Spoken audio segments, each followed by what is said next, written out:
So I think when I started my first company, I was 24 years old, and I was a graduate student at MIT, and really I had offers from all the big companies, Microsoft, Apple. This was the most fun thing that I could do.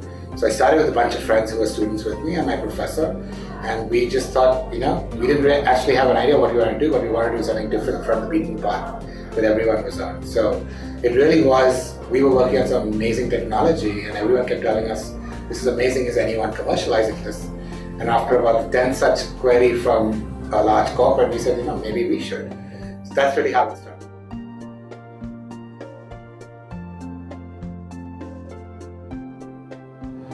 Yeah, so I think, so I'll say two things. One is actually doing a startup, especially if you do it without good co-founders, is incredibly hard.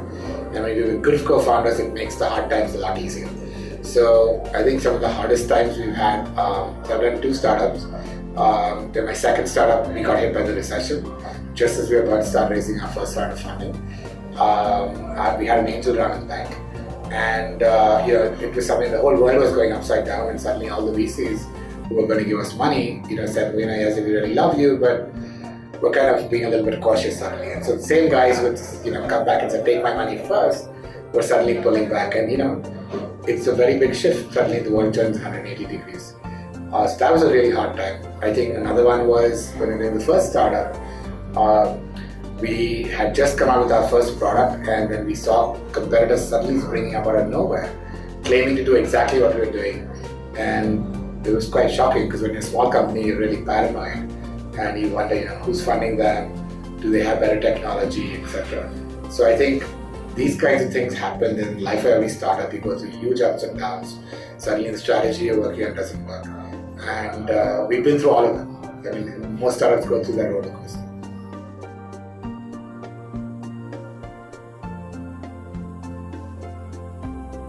So I think, look, most of us who do startups are passionate about an idea or a vision or a product that we believe is convinced in our minds is so correct that everyone should understand why this is the most important thing to work on. And so sometimes when the market doesn't accept it, or the product doesn't quite work out, or the investors don't quite see the same vision and don't want to put more money, it's kind of a bitter pill for most founders to swallow. And I think the thing that I did my two startups in the US, and Silicon Valley and Boston, and the thing that you learn there, which I think is amazing in terms of entrepreneurial culture, is what most savvy investors will tell you and advisors will tell you is, if it didn't work and you tried your best, and we know you did, just chalk it up to experience, learn from it, and go to the next one, right? Because what you learn from failure in Silicon Valley is, it's not whether you fail or not, it's whether you learn something and whether you fail quickly enough and you realize it wasn't working, and moved on to do something different and probably a lot more ROI positive for you and the founders. So I think the smart founders, treat failure as a learning experience and move on, and actually use that as a badge of honor.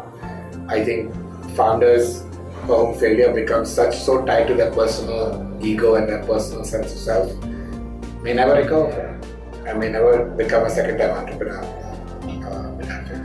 So I think whether it's in a startup environment or a corporate environment, it's worth adding that failure happens. If you don't take risks, you can't do great things. And part of the definition of taking a risk is you will fail. And I think recognizing that, managing your team through that, and making them see the bigger picture is very critical for entrepreneurs.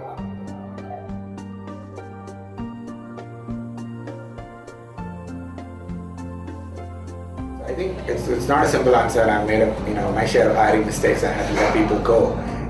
So I think the thing that you don't look for is someone who has maybe the right resume, but doesn't either have the energy or the temperament or the passion for the stage of the startup. So let me give an example. So one of my startups, we hired someone who essentially at co-founder level, who's a very talented technical person, PhD, distributed systems, etc. But when the startup ran into turbulence and it's an early stage startup and this happens, he freaked out. He didn't know how to deal with that. So he had the technical capabilities, but he didn't have the temperament. And when things got really tough, as it does in any startup, he couldn't deal. On the other hand, we've hired people straight out of college with no formal training, but just are wildly passionate about our product, our idea, our vision, and are smart in just obviously smart, and we take bets and we say, you know what, you wouldn't get a chance in a big company to have such a big responsibility, but we're making a bet, we'll give you the training, we'll give you everything else, prove us right. And we've been rewarded multiple times when we've taken those bets.